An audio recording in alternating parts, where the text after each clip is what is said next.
Hello everyone, today I'm going to be sharing an extremely good weapon against the Dutch defense by white. In case you guys do not know, the Dutch defense starts off as white playing d4 and black playing f5. The Dutch defense is one of the sharpest lines that black can play in order to go for the win. However, it does have a lot of drawbacks. And one such drawback is space, and this is exactly how to refute the Dutch defense. In this position, white should play, and this is an extremely good move, bishop g5. Now, most people don't play this move and they don't even know about it, but this move, after you've looked at it multiple times, is actually extremely deadly. Because this bishop attacks this diagonal. Black has to push his e-pawn sometime. And right now, knight f6 is impossible because, well, it is possible, but after white takes, black's pawn structure is damaged and white will have an extremely good position. And this is not the Dutch defense that black wants to play.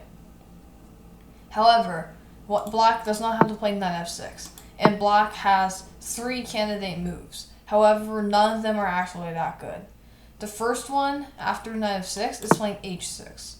And I will cover this one first because this is one of the sharpest lines. And a reason why people still play the Dutch is because a part of books are actually wrong. So here white plays bishop h4, maintaining the pin. But here black goes extremely ambitious and plays g5. However, here most books recommend e4 for white. And this is not really a good move. White's best move is just to play bishop g3. This means that black is able to push its pawns, but now black's is exposed and white's main weapon now is to push his h-pawn. A lot of books recommend e4 because they think that white should be better after black's amazing move rook h7, which is black's only move but yet is extremely powerful.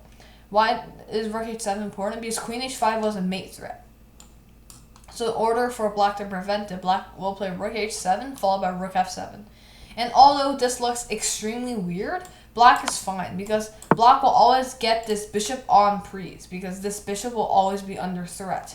While after bishop g3, if black tries playing f4 here, then white will play e3, attacking this pawn and also threatening mate. So if black just tries the exact same rook h7 move, white will just take the pawn for nothing and have an extremely good position. So after bishop g3 here, in order to prevent like nasty bishop e5 tricks, black usually plays d6. And after d6, white should play e3 now to stop f4. In this position, it looks like black should be fine in the long term and black will be able to develop his pieces. The only problem is black will not be able to develop his pieces. Black can play knight f6 here, or bishop g7, but white will always respond with the counterattack h4. And h4 is an extremely good weapon because it breaks up black's pawns and opens this file when black doesn't even have any of his pieces developed. This means that black will start to have a broken pawn structure. Like all of these pawns here for black will be weak. And here, if black wants to maintain his position, he will have to play g4. However, here white can play knight c3, and after bishop g7, white can play h5. And after black keeps on developing, let's say bishop d7, white will play knight e2, and knight e2 followed by knight f4 and then knight g6 is an extremely horrible position for black. And if black will really have to suffer from this position, then black will still be a lot worse. This is how bishop g3 is a much better move than e4. Because in this position, because of the bad bishop on h4, white actually doesn't have that much of an advantage.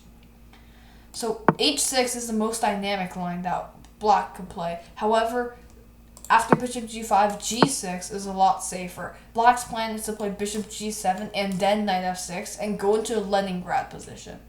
And players that play the Leningrad Dutch must be extremely familiar with bishop g5 because this is exactly what they play against. However, playing early g6 has its drawbacks too. Here, white should play e3 first because e3 is always an important move and allows the white bishop to come out. But here, black plays bishop g7. And here, white can just allow the knight come into f6.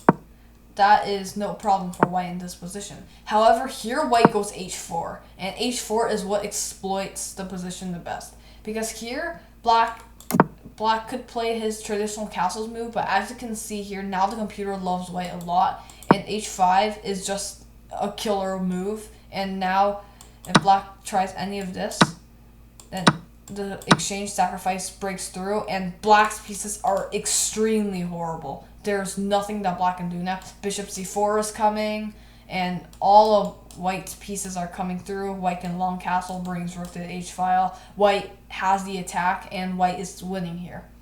So this is why black cannot castle in this position, and this means that h5 will still become a big threat. h6 is still the best move.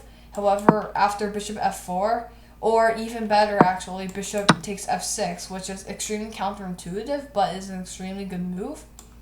And then here, white has all the time in the world. He can go knight f3, which is an extremely good move. He can go h5, which is also an extremely good move, because now white has his knight f3, knight e5, knight g6 tricks again. And he also has bishop c4, which is also a good move, but the best move here is still just playing a normal knight f3. And as you can see here on the computer bar, white has around a +1 advantage, extremely good. And g6, and if black does not play h6, there's nothing really left for black to do. He can try d6, but as you can see, the computer just hates black already. It is extremely hard to play as black, and this is why after bishop g5, a lot of players, they just give up on playing normally and they just go stonewall. However, playing the stonewall Dutch obviously has its own drawbacks, especially because white has a fianchetto and can play his bishop the other direction. But other than that, playing against bishop g5 is still nasty. And finally, the last line that black can play is d6, and d6, a lot of people recommend it, but it's just horrible. It weakens all these squares, and white can just play e3, and black has not improved his position anyhow. The whole point of this is to play knight b d7, followed by knight f6, but now white can just play something like bishop c4, and then now the bishop comes to e6, and this position is just nasty. The f5 pawn is hanging. If black plays g6, white can go something like h4, and black's position looks awful. And although the computer doesn't think white has a big advantage here, I don't think you want to be playing this position as black. And that is the main reason why bishop g5 is such a big weapon. However, nowadays, most people know about this killer bishop g5 move, which is extremely good, and most Dutch players can play e6.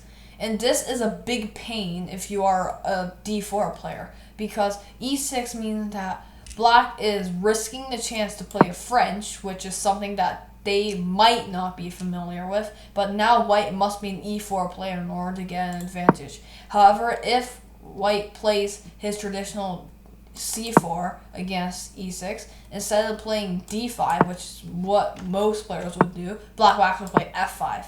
And this position becomes black into classical Dutch, and bishop g5 is no refutation anymore. So if you are playing against the Dutch, make sure to first prepare yourself for the French defense if you don't want to play against the Dutch.